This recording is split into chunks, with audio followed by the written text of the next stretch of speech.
I had spent 3 days making that dinner perfect. Not because I needed anyone's approval, I had long stopped needing that, but because I genuinely believed, with the kind of stubborn, almost embarrassing faith that only a woman who has loved someone for 14 years can have, that this anniversary dinner would be different. That this year, something would shift. That Daniel would look at me across the table, over the candles I had placed just so, beside the flowers I had cut from our own garden, and remember what we had built together. Remember me. I had chosen the menu carefully. Herb-crusted lamb, because it was his favorite. Roasted root vegetables with rosemary, because they filled the house with a smell that always made him soften. A chocolate torte, because 14 years ago he had fed me a slice of one on our first proper date and called me the most beautiful woman he had ever seen. I had dressed in the burgundy wrap dress I knew he liked. I had even worn the perfume, the one from the little glass bottle he had brought back from a conference in Paris 4 years ago, the one I saved for special occasions, because I was always afraid of using it up. I wanted everything to be right. I wanted to believe that right was still possible. Our house was a wide, cream-colored Victorian on Haverford Lane, with tall sash windows and a garden that backed onto a quiet stretch of woodland. We had bought it together 11 years ago, shortly after our daughter Lily was born, and I had spent the better part of a decade making it into something beautiful. The hallway had original parquet flooring that I had stripped and polished myself.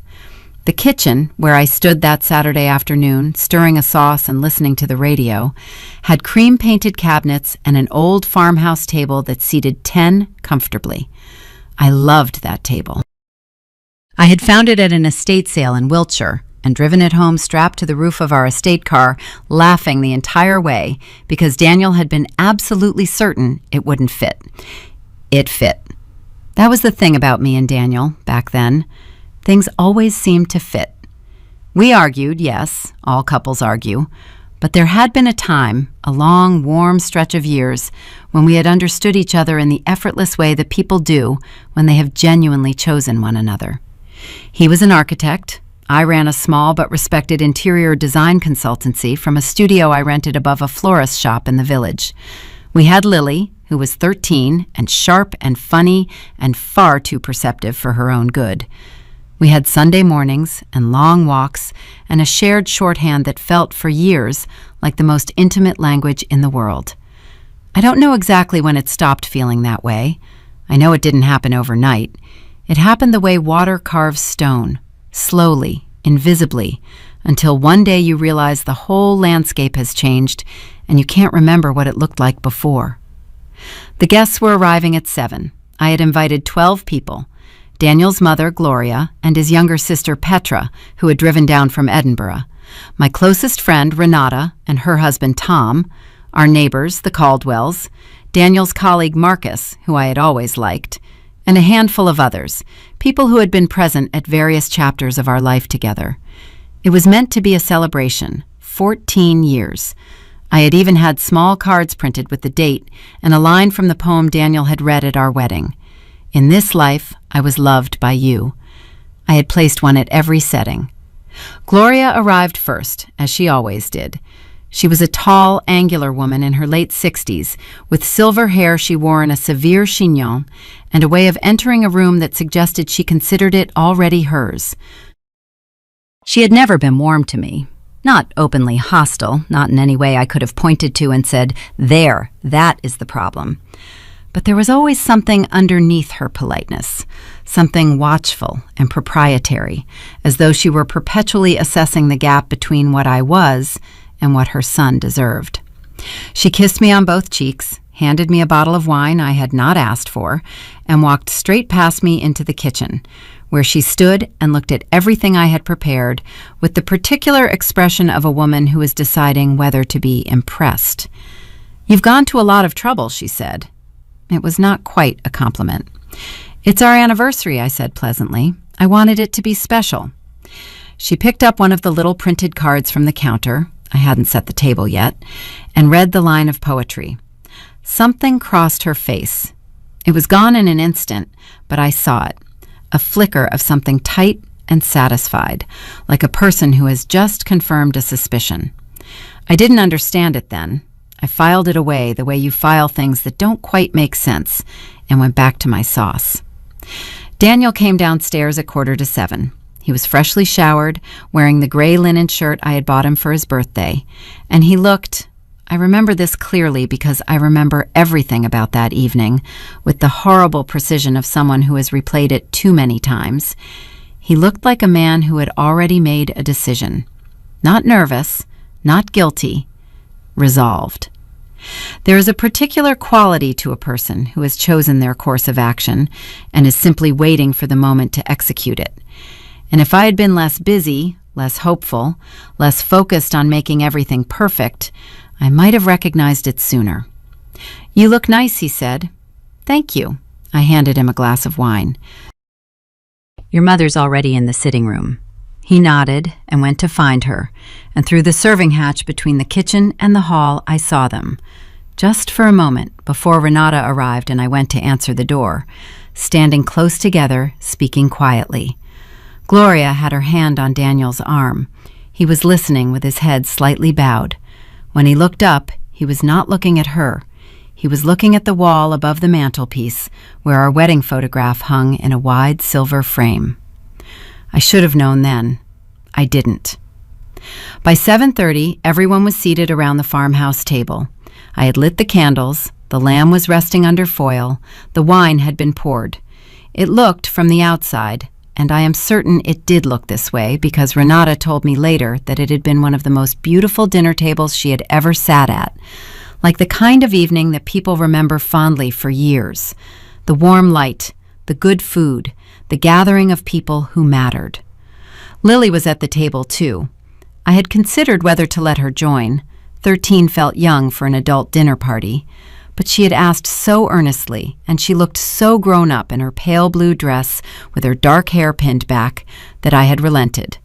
She sat between Marcus and Petra, and she was laughing at something Marcus had said, and I remember thinking, look at her, she's becoming someone remarkable. I felt, in that moment, a surge of pure love, the uncomplicated kind, the kind that has nothing to do with any other person on earth.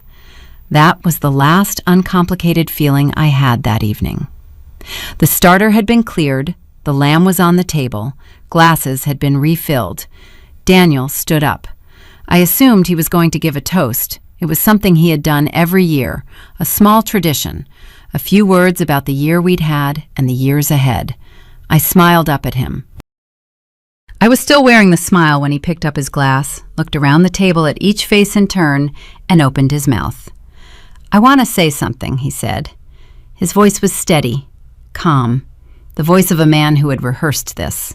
Something important, and I want to say it here, in front of the people who matter to us, because I believe in honesty. Renata, beside me, shifted slightly.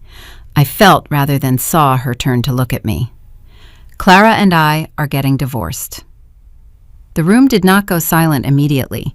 There was a half second, a strange, suspended fragment of time, during which the candle flames continued to flicker, and Marcus's fork was halfway to his mouth, and somewhere outside a car went past on the lane.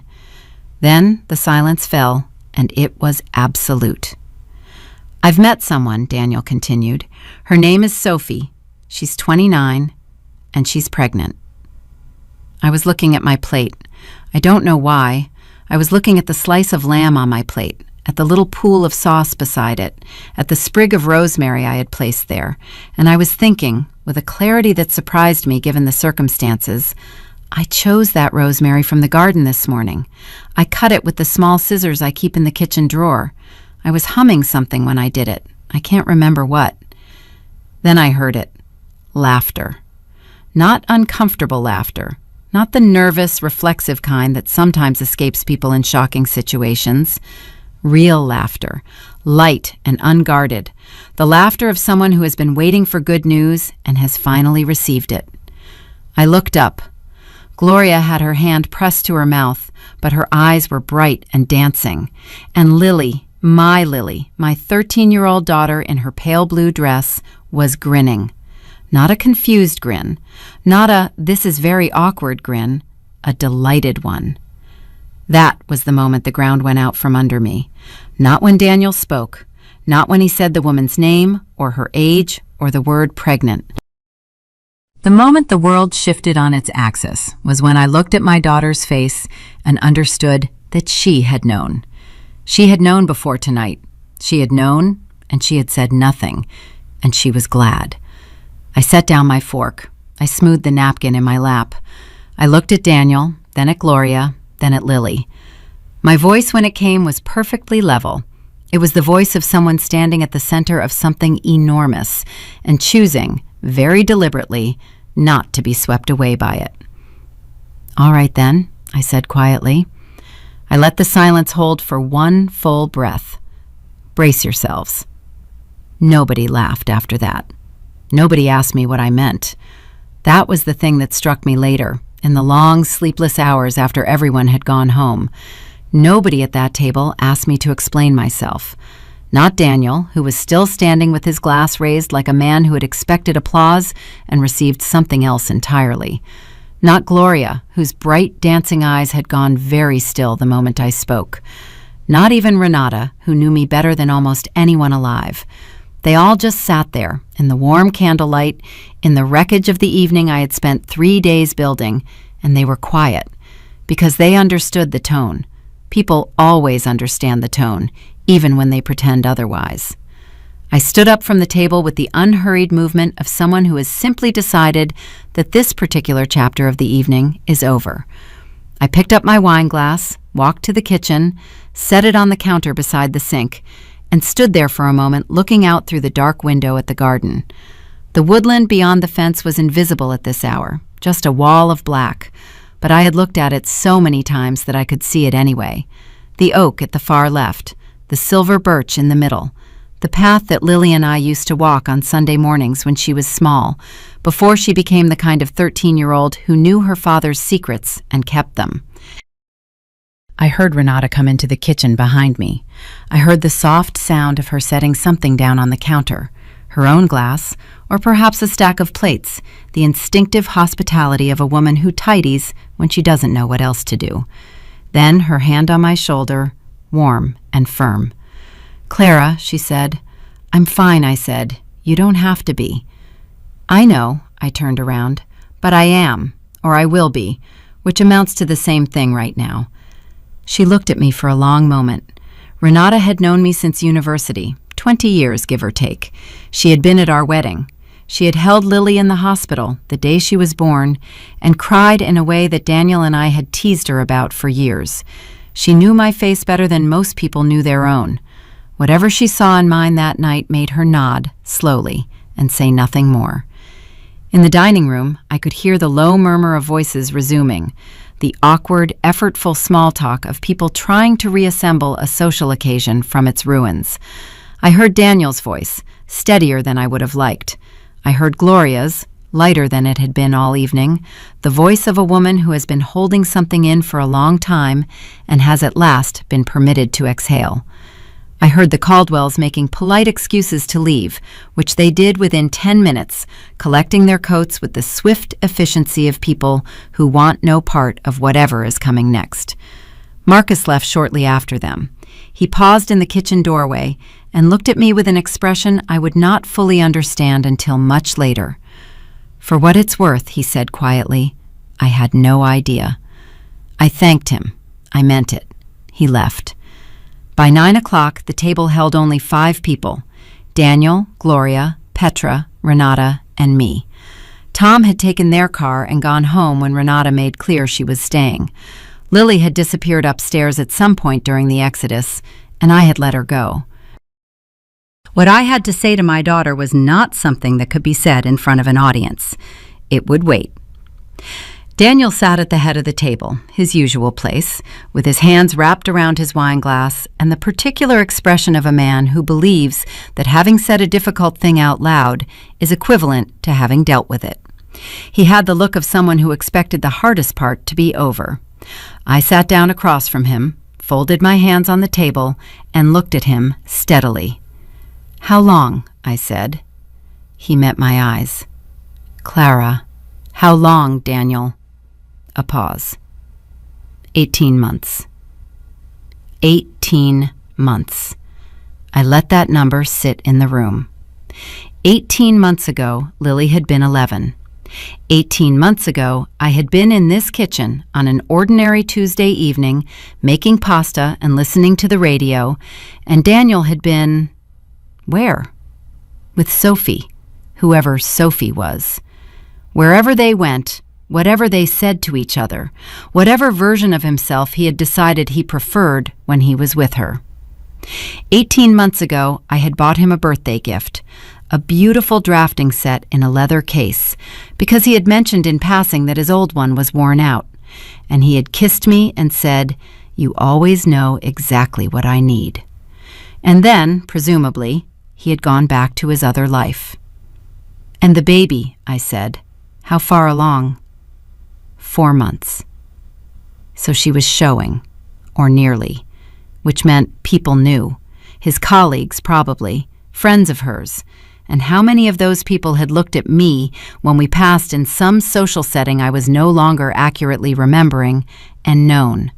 How many had smiled and said, "Oh, Daniel's wife, lovely to meet you," while knowing perfectly well that Daniel's wife was the last to be informed. "Who else knew?" I asked. He said nothing, which was its own answer. I looked at Gloria. She held my gaze with the unblinking steadiness of a woman who has decided that the time for pretense is behind her. There was no guilt in her face. There was something almost like relief. And beneath the relief, carefully arranged but not quite concealed, something that looked a great deal like triumph. "Of course," I said. "Clara," Gloria said, in the tone she used when she thought I was being unreasonable. "Daniel came to me because he needed someone to talk to. He's my son. What was I supposed to do? Turn him away?" "I'm not asking what you were supposed to do," I said. "I'm asking what you did. And what you did was keep his secret for 18 months, while sitting at this table, while calling me on my birthday, while asking me last Christmas whether Daniel and I had thought about renewing our vows. The last one landed. Even Gloria blinked. "You asked me that," I said, and my voice was very, very calm. "You sat in that chair, that exact chair, on Christmas Day, and you asked me whether we had ever considered renewing our vows, while knowing your son was 4 months into an affair." I tilted my head slightly. "I've been trying to understand that. Was it cruelty? Entertainment? Or were you simply so certain this moment was coming that you wanted to watch my face when I still believed?" The room was absolutely silent. Gloria opened her mouth, closed it. Petra, beside her, was looking at the table. Daniel said, "That's not fair." "What part of tonight has been fair?" I asked him, pleasantly. He had no answer for that. I refilled my wine glass, steady hands, I noted with a remote kind of satisfaction, and took a slow, deliberate sip. The chocolate torte was still in the kitchen, untouched. I had spent 2 hours making it, and it occurred to me with a sudden crystalline clarity that I was not going to serve it. Let it sit there. Let it be one small, concrete symbol of everything in this house that Daniel no longer deserved. "I want to ask you something," I said to Daniel, "and I want an honest answer. Not the answer you think will make this easier, an honest one." He nodded carefully. "The house," I said. "Did you speak to anyone about the house? A solicitor, a financial advisor, anyone, before tonight?" He was very still. "Daniel, He stopped, looked briefly at his mother, then back at me. "I spoke to someone, yes, a solicitor, just to understand the situation, just to know where we stood." "To know where we stood," I repeated, "or to know where you stood?" Another silence. And there it was.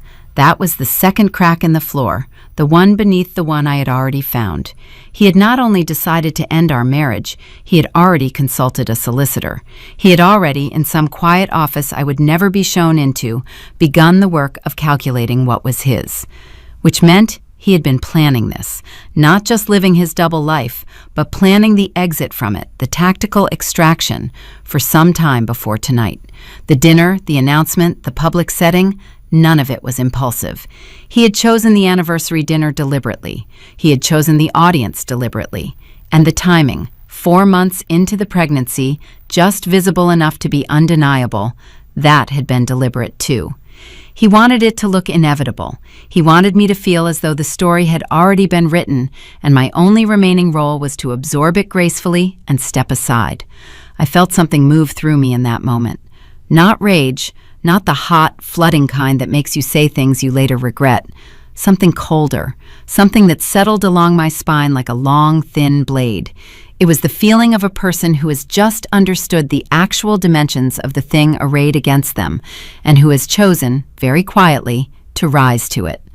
"All right," I said. I set down my wine glass. I stood up. "I think we're done for this evening." Daniel blinked. "Clara, we need to do nothing tonight," I said. "Tonight, I'm asking you all to leave. You," I looked at Gloria, "and you, at Petra, are welcome to stay in a hotel in the village. I'll call the Rose and Crown, they usually have rooms. Or you can drive back to wherever you came from. But you're not staying here." I looked at Daniel last. "Neither are you." He stared at me. "This is my house." I looked at him for a long moment. When I spoke, my voice was so quiet that Renata, who told me later she was barely breathing, said she had to lean forward to hear it. "Is it?" I said. I walked upstairs, knocked on Lily's door, and heard her say, "Come in." She was sitting on her bed in her blue dress, still with her hair pinned back, knees drawn up to her chest, her phone face down beside her. When I came in and sat on the edge of the bed, she wouldn't quite meet my eyes. Good, I thought. Not because I wanted her to feel shame. She was 13, and her father had spent a year and a half making her complicit in something she was far too young to carry. But because her instinct to look away meant she knew, somewhere beneath everything, that what had happened tonight had not been right. "I'm not going to shout at you," I said. She nodded. "But I want you to understand something." I waited until she looked at me. "Whatever your dad told you about what's happening, whatever he asked you to keep quiet, whatever he explained it as, that was too much to ask of a child. And I'm not angry at you for being put in that position. I am furious that he put you there." I paused. "Do you understand the difference?" Her face crumpled just for a moment, and then she pulled it back together with the determined stoicism of a girl who has been trying very hard to be older than she is. "How long have you known?" she asked. "About 10 seconds longer than you think," I said. She almost smiled. I almost let myself. "Get some sleep," I said. I smoothed her hair back from her face. She let me, which told me more than she probably intended. Things are going to be very different for a while. But I promise you, they're going to be better.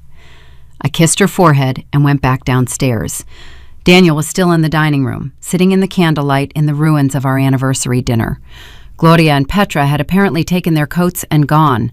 I heard Renata's voice in the hall, the quiet, firm tone she used when she was managing something. And it was just us. Husband and wife, the two signatories of that poem on the little printed cards, still sitting at every empty place around the table. "In this life, I was loved by you." "The solicitor you spoke to," I said, standing in the doorway. "Were they family law?" He hesitated. "Yes." "Good," I said. "Then you'll understand when I say, I have a very good memory, Daniel, for dates, for documents, for the names on accounts and the details in contracts and the specific, legally relevant facts about who purchased what and when and with whose money." I held his gaze. "I suggest you sleep somewhere that isn't this house tonight, and I suggest that when your solicitor calls on Monday, you tell them to expect to hear from mine." He opened his mouth. "And Daniel," I turned to go, then paused, just once. "The next time you plan something like tonight, make sure the person you're planning it against isn't better at this than you are." I turned off the dining room light and left him sitting in the dark. I didn't sleep that night. Not because I was crying, I wasn't, which surprised me more than anything else about those first hours. I lay in the center of our bed, on top of the covers, still in the burgundy dress, and I stared at the ceiling and I thought, methodically, carefully, the way I used to think before a big client presentation, when I would lay everything out in my mind like architectural drawings and examine each element for structural weakness.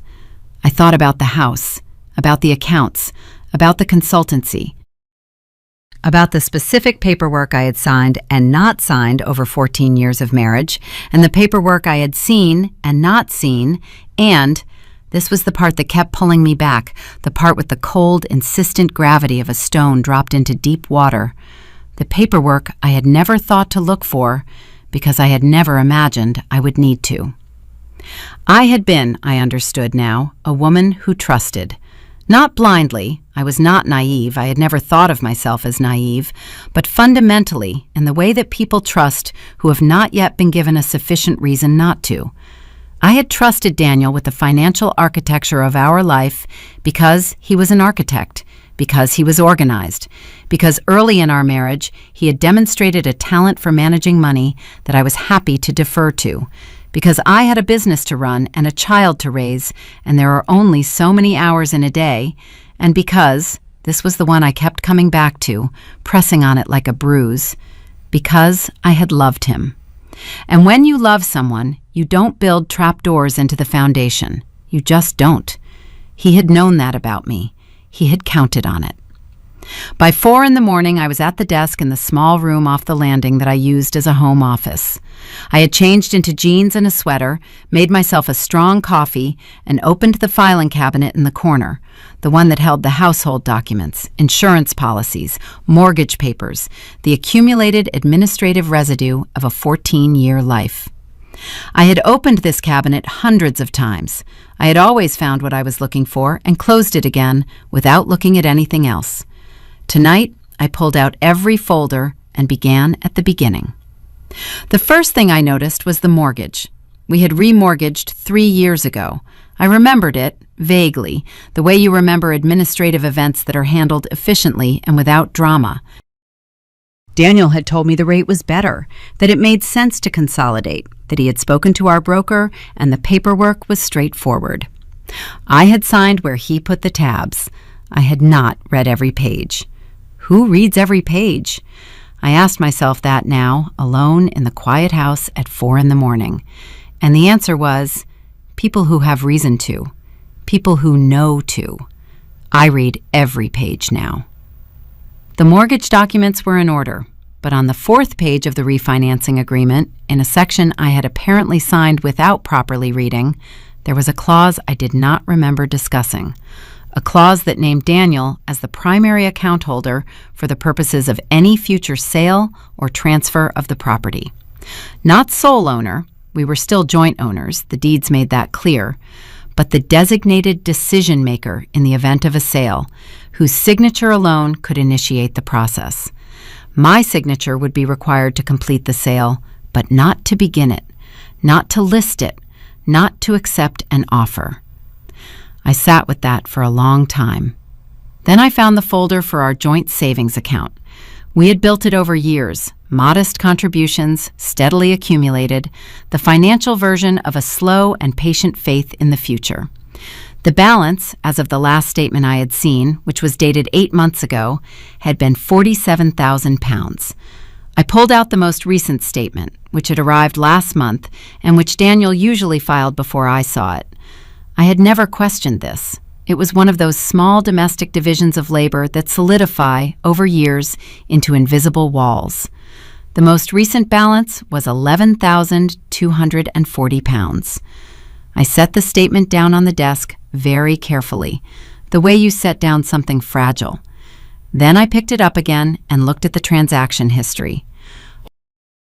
Over the preceding 8 months, there had been a series of transfers, 14 of them, ranging from £1,000 to £4,000 each, to an account I did not recognize. The reference on each transfer was the same 2 words, project costs, £35,000, gone. Over 8 months in careful, measured installments that were individually unremarkable and collectively devastating. The kind of withdrawals that, if you were watching, would look like home improvement expenses or business costs. The kind that, if you were not watching, you would never notice at all. I had not been watching. I sat back in the chair. Outside, the first thin gray light was beginning to separate the sky from the tree line. The silver birch at the back of the garden emerged slowly from the darkness, pale and still. I watched it for a moment, and then I picked up my phone and typed a name into the search bar. Not Sophie's name. I didn't know her surname, and it felt beside the point. The name I typed was the name of a family law solicitor. Not just anyone, a specific one. Catherine Webb, who had an office in town and a reputation I had heard about from a client 2 years ago. A client who had gone through a particularly complex divorce involving a business and emerged 18 months later with everything that was rightfully hers. I had stored the name in the back of my mind without knowing why. Now I knew why. I sent an email at 4:47 in the morning. I apologized for the hour, gave my name and a brief summary of the situation, and asked for the earliest possible appointment. Then I put the phone down, gathered every document from the filing cabinet into a neat stack, and went downstairs to make a second cup of coffee. Renata was asleep in the guest room. She had refused to leave the night before, in the quiet, immovable way she had, not making a fuss of it, simply staying, and I was grateful in a way I couldn't quite articulate. Not because I needed company exactly, but because her presence in the house felt like a counterweight, something grounding. The world had tilted sharply, and she was ballast. I didn't wake her.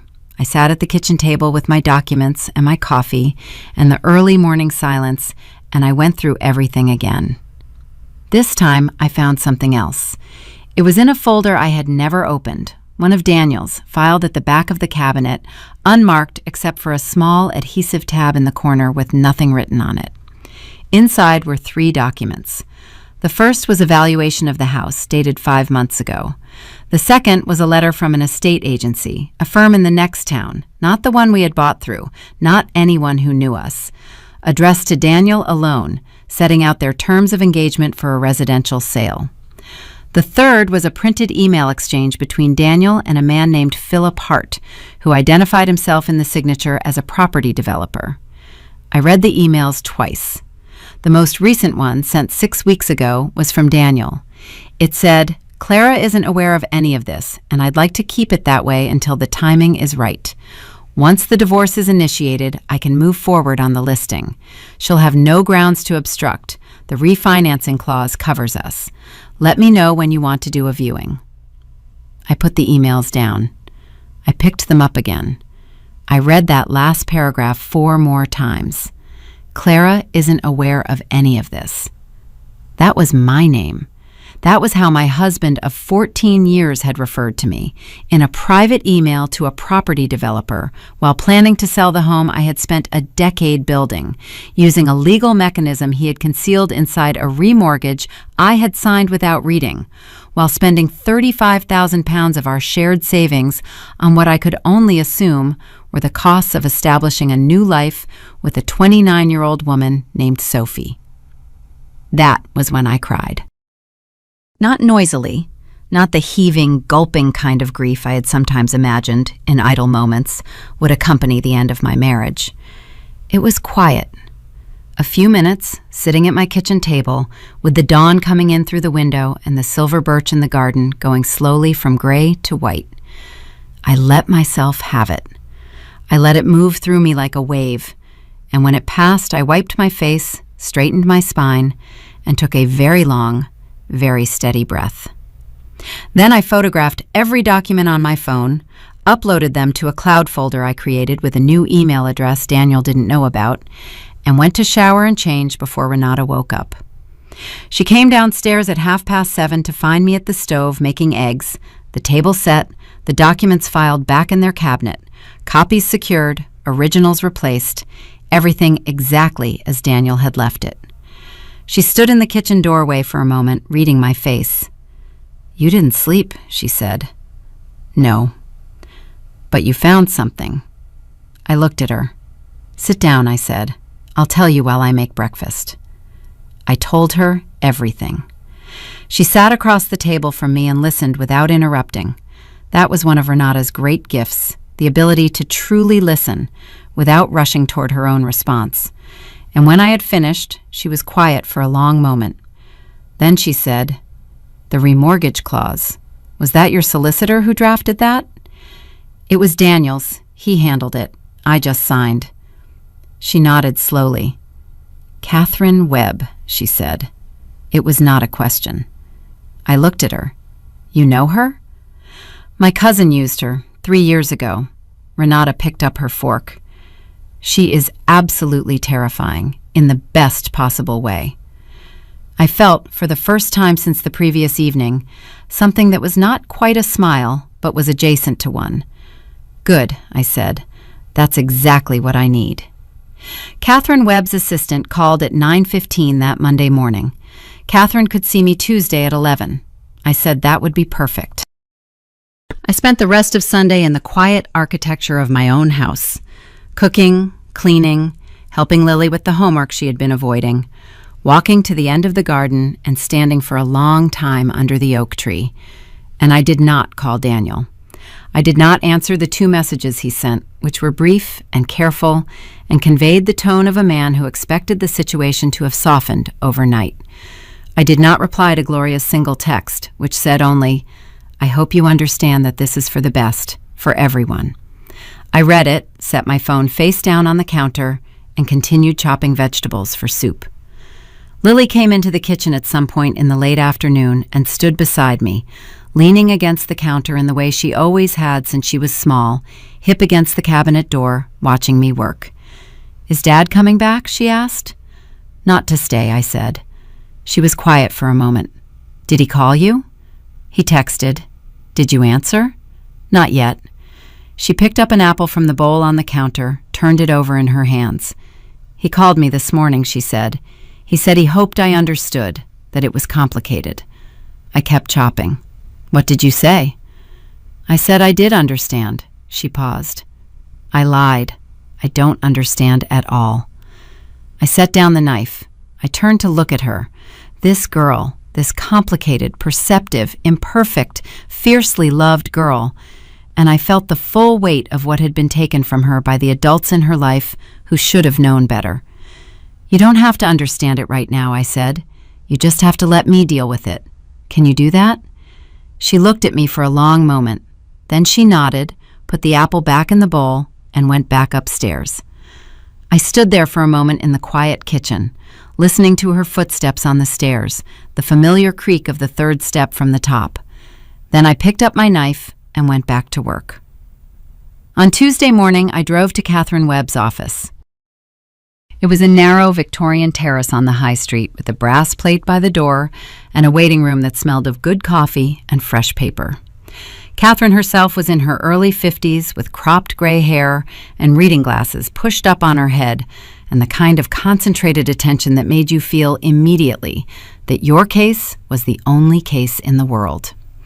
She read through the documents I had brought, the full set, printed and annotated, without a word.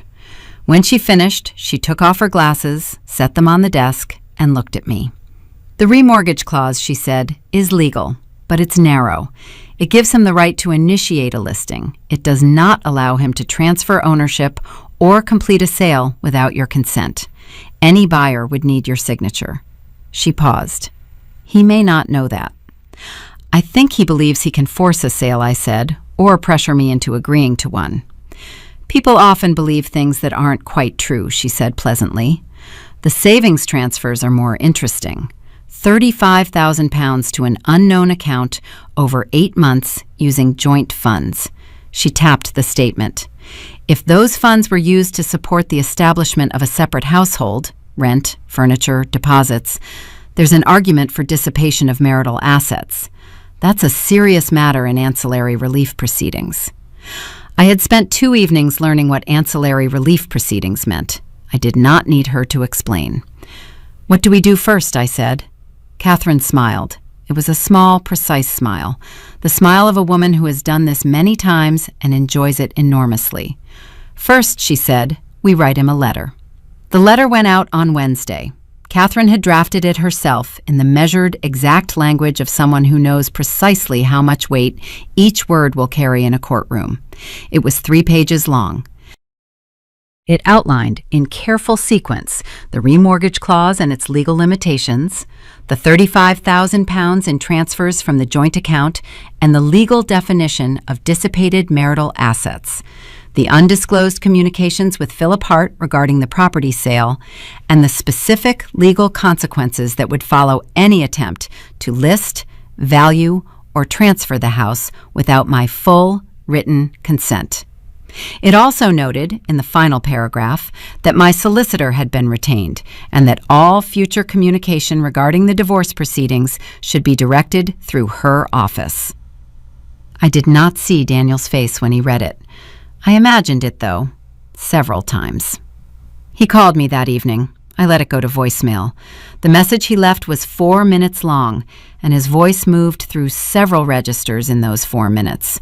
Conciliatory at first, then slightly aggrieved, then something that wanted to be reasonable but kept bumping up against the fact that reasonable was no longer a posture available to him.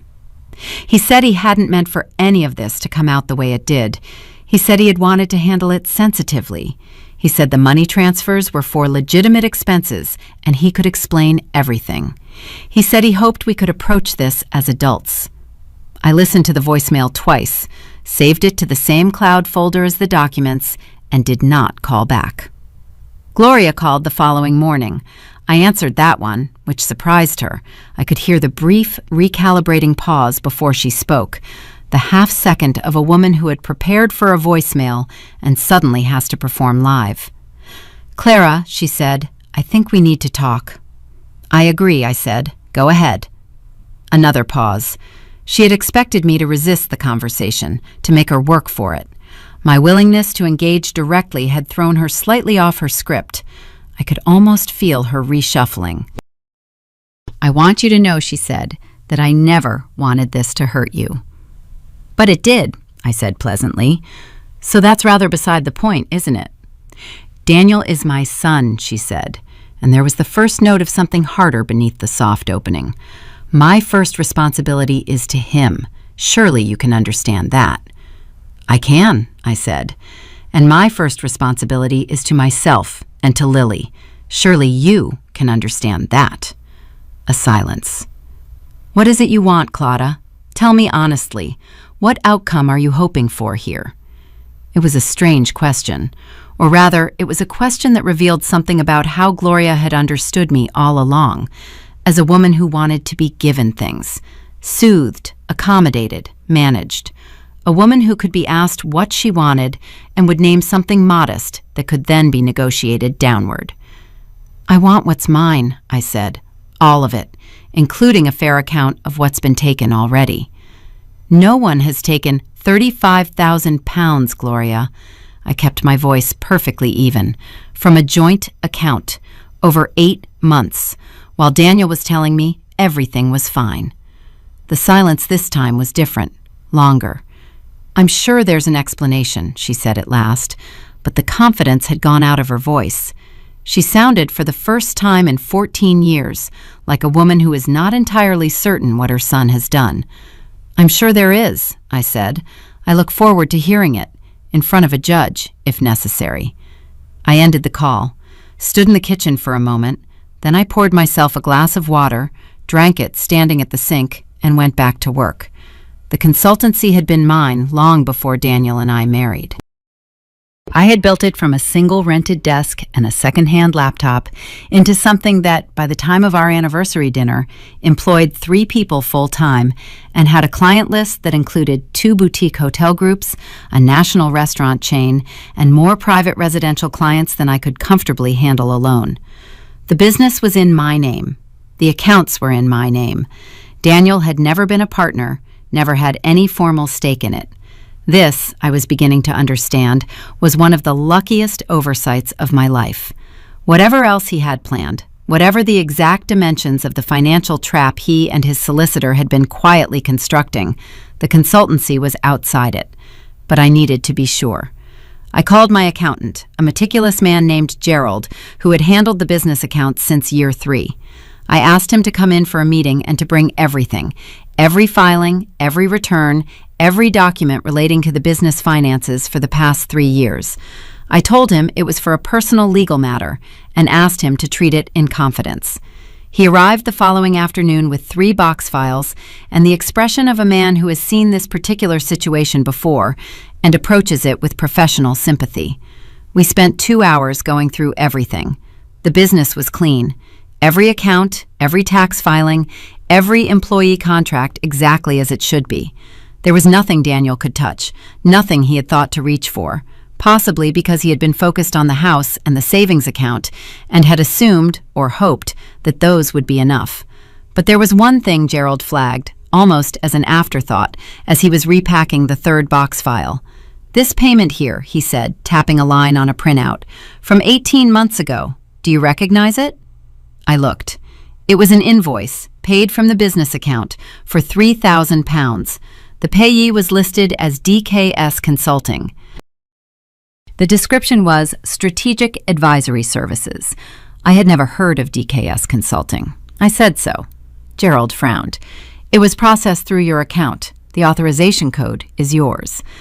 I looked at the authorization code. It was a 6-digit number I had used as a PIN years ago, one of those auto-filled credentials that carry over from old systems and get forgotten. Daniel had known it. He had helped me set up the initial business banking back in the early days when the administrative setup had been chaotic and I had been grateful for the help. DKS. I turned the initials over in my mind. Daniel. Daniel Keith Spencer. His full name. "I need you to trace where that payment went," I said. Gerald looked at me steadily over the rims of his reading glasses. "I'll need access to the originating bank records." "I'll get you access," I said, "whatever you need." He nodded and packed up his boxes, and as I walked him to the door, he paused and said quietly, "For what it's worth, I've always thought the consultancy was entirely your achievement. I hope the legal process reflects that." I thanked him and closed the door and stood in the hallway of my studio above the florist shop, and I could smell the flowers from downstairs.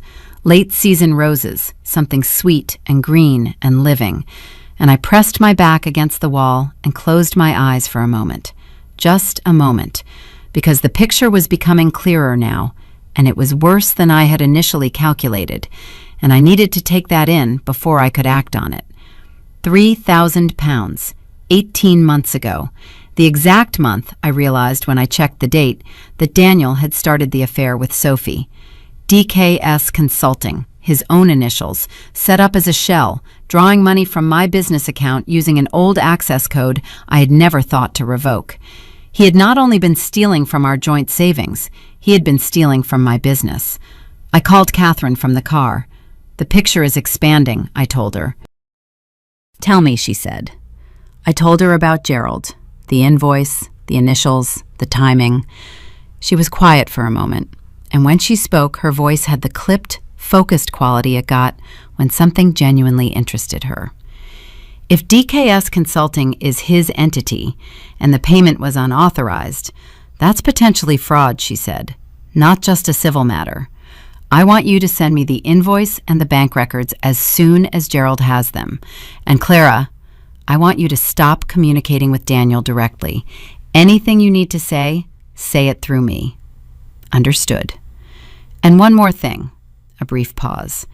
"Is there anyone in Daniel's professional circle, colleagues, former employees, anyone who might have relevant information? Sometimes people know more than they've said, and a divorce proceeding has a way of loosening tongues." I thought of Marcus, the way he had paused in the kitchen doorway on the night of the dinner. For what it's worth, I had no idea. The careful specificity of that denial. Not, "I know nothing," but "I had no idea." As though there were things he did know, things that didn't fall within the category of whatever he was disclaiming. "There might be someone," I said. "Let me think about it." I thought about it for the rest of that week. I went about the ordinary business of my days. Client meetings, school runs, the quiet evening rituals that Lily and I were slowly rebuilding into a new shape. And in the background, I thought about Marcus, about what he might know, and why he had chosen those particular words on that particular evening, about whether he was the kind of person who, given the opportunity, would be willing to say what he knew. He called me on the Friday. I had not expected that. "I've been thinking about what to do," he said without preamble, "and I've decided that doing nothing isn't something I'm comfortable with." "What do you know?" I said. A long pause. "Daniel and I were working on a project together, a residential development. Private commission outside the firm. He told me it was a side venture, fully above board, that he was investing his own money." Another pause. "About 6 months ago, he asked me to review the financial structure of the project. I did. The investment figures he showed me didn't match what he had told me he was contributing. There was a discrepancy, a significant one. I asked him about it, and he gave me an explanation that I didn't fully believe, and then a week later, he asked me to step back from the project. I did. I should have pushed harder." "The project," I said slowly, "was it connected to a man named Philip Hart?" Silence. Then, "Yes." My hand tightened on the phone. The property developer. The email on Daniel's computer. Once the divorce is initiated, I can move forward on the listing. Not just planning to sell our house, using money from our joint savings, £35,000, as his investment contribution in a development project with Philip Hart, listed under the name DKS Consulting, seated with £3,000 taken from my business account to establish the entity, while simultaneously obtaining a legal opinion on the remortgage clause, preparing to list our home, and timing the announcement of his affair for maximum impact. This had not been a man having a midlife crisis. This had been a man executing a plan. "Marcus," I said carefully, "would you be willing to make a formal statement to a solicitor?" He didn't hesitate. "Yes, I should have said something sooner." "Can you come in next week? I'll give you Catherine Webb's details." He came in the following Tuesday. He sat with Catherine for 2 hours, and the statement he gave her was detailed, corroborated by emails he had kept, and damning. The financial discrepancy he had identified in the project accounts matched almost exactly the transfers from the joint savings account. Philip Hart's development project was not, as it turned out, a legitimate side venture. It was a mechanism, a way of moving marital assets into a private investment that, if the divorce had proceeded quietly and quickly as Daniel had planned, would have been almost impossible for my legal team to trace. Almost. Catherine called me after Marcus's meeting with a tone in her voice I had not heard before. It was not satisfaction exactly. She was too professional for that. It was something more precise. The tone of a person who has found exactly what they were looking for in exactly the place they expected to find it. "The picture is now complete," she said, "and it is not a flattering one for Daniel." "What happens next?" I said. "Next," she said, "we file. And then we let him understand, very clearly through proper legal channels, exactly what position he is in." "And the house? The listing?" "He will not be listing anything," she said. "Not this week, not any week in the foreseeable future. I'm seeking an injunction tomorrow morning." I sat with that for a moment. The house on Haverford Lane, with its sash windows and its garden and its farmhouse table and the oak tree at the back and the parquet floor I had stripped and polished myself. The house Daniel had decided, somewhere in the 18 months of his parallel life, was simply an asset to be liquidated, a line item in the financial plan of his new beginning. "Good," I said. "Thank you, Catherine." "Thank me later," she said, with the ghost of that small, precise smile that I could hear even over the phone.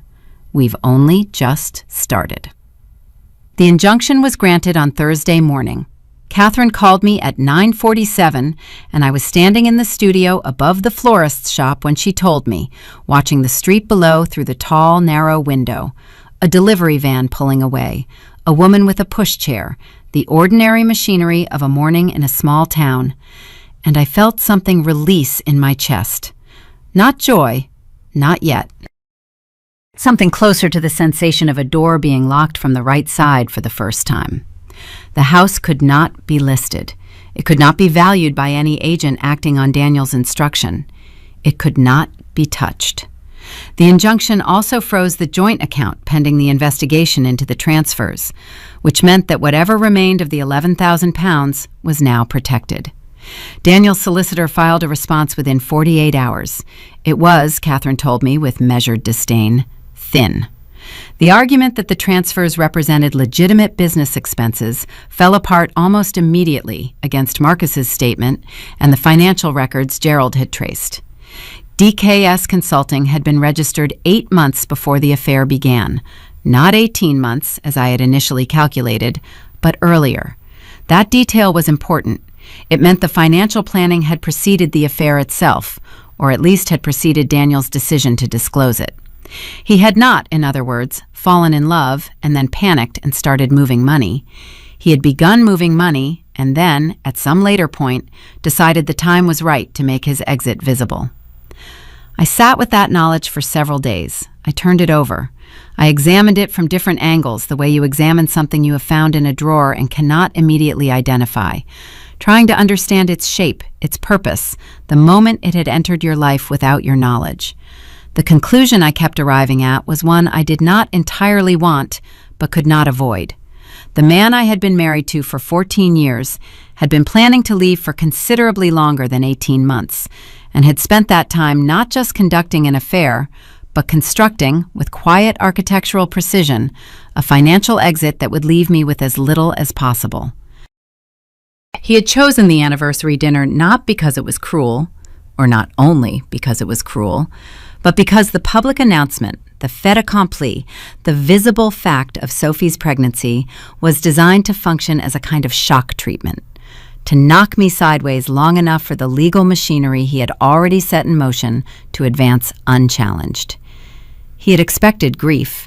He had expected chaos. He had expected, I think, a woman too devastated to read the mortgage documents. He had not expected me.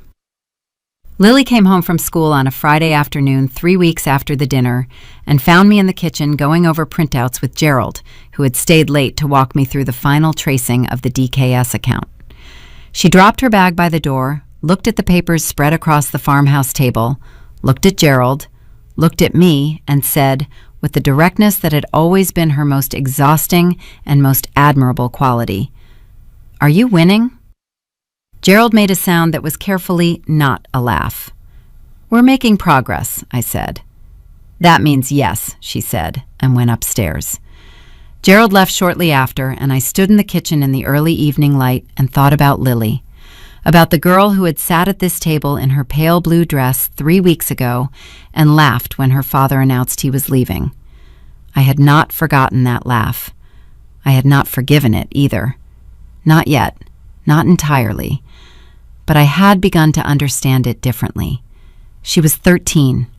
Her father had spent, I now believed, the better part of a year drawing her incrementally into his confidence, letting her feel special, letting her feel chosen, making her a keeper of his secret with the gradual, expert carelessness of someone who does not fully consider the cost of what they are asking. She had not laughed because she was cruel. She had laughed because she had been told this was good news, and she had believed him, the way children believe their parents even when they shouldn't. I was angry at Daniel for many things, for the money, for the planning, for the coldness of the execution. But the thing I was angriest about, the thing that sat lowest and hottest in me, that I had to work hardest to keep from showing, was what he had done to Lily. He had used her. He had taken her complicity as a tool and not considered, or not cared, what it would cost her when the tool was no longer needed. I called him that Friday evening. It was the first time I had initiated contact since the night of the dinner. He answered on the second ring, which told me he had been waiting. "I want to meet," I said, "face to face, not at the house, neutral ground." A pause. "Clara, the coffee shop on Mill Street, tomorrow morning, 9 o'clock. Another pause. I could feel him calculating, weighing the request against whatever his solicitor had advised, trying to determine whether this was an ambush or an olive branch. "Fine," he said at last. 9 o'clock. I arrived early and chose a table at the back, away from the window.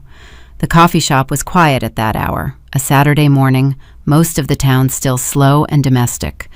A couple in the corner sharing a newspaper, a young woman working on a laptop, the smell of coffee and warm pastry, the ordinary comfort of a place with no particular associations. I ordered a flat white and waited. He came in at 9:01.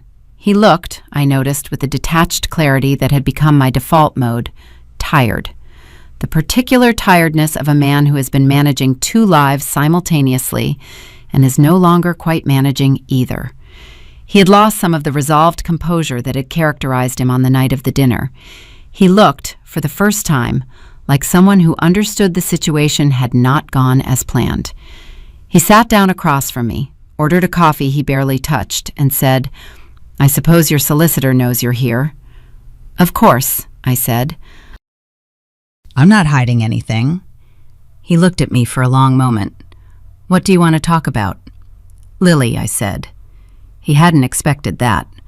I watched it move through his face, the preparation for a legal conversation suddenly reconfigured. "What about Lily?" "She is 13 years old," I said. "She is not a participant in our divorce proceedings. She is not a messenger. She is not a confidant. She is not a symbol of anyone's position. Whatever you have said to her about this situation, whatever you have asked her to understand or accept or keep quiet about, it needs to stop. She needs to be allowed to be a child who is going through a difficult time, not an adult who has been recruited to a side." He was quiet for a moment. "I never tried to. She knew about Sophie before the dinner," I said. "She knew, and she kept it from me, because somewhere in the preceding months, you had allowed her to absorb the idea that your new life was something to be celebrated. She laughed, Daniel, at the dinner table when you announced it." I held his gaze. "I want you to understand what that cost her, what it is still costing her. She came home the other day and didn't have lunch with any of her friends because one of them had heard from her mother, who apparently knows someone who knows Sophie, and Lily didn't know what to say." I paused. "She is 13. She is handling your choices, and you need to make that right with her, directly, clearly, without asking her to protect your feelings in the process." He said nothing for a long time. And then something happened that I had not expected and was not, in the honest privacy of my own reaction, entirely prepared for. His face changed. The careful composure, the legal caution, the defensive posture of a man who has been in a solicitor's office too many times recently, all of it went. What was underneath was someone who looked, for a moment, genuinely wretched. "I know," he said quietly. "I know what I did to her. I think about it every day." I believed him. That was the complication of knowing someone for 14 years. You could tell, most of the time, when they were being honest. And this was honest. It didn't change anything. It didn't undo the documents or the money or the planning or the dinner. But it was honest. "Then do something about it," I said. "Whatever else is happening between us legally, and there is a great deal happening, as I suspect you now know, Lily is separate. She needs her father to show up for her as a father, not as a man who is managing a narrative." He nodded, once, slowly. I stood up. I had said what I came to say. "Catherine will be in touch about the schedule," I said. "I expect this to be handled efficiently and without drama. The faster it's resolved, the better for everyone, including Sophie and the baby, who have done nothing wrong." He looked up at that. I thought I saw something cross his face. Surprise, maybe, or something like gratitude. But I was already turning away, and I didn't look back to confirm it. I walked out into the morning air, cool and clear with the smell of early autumn, and I stood on the pavement for a moment and let myself breathe.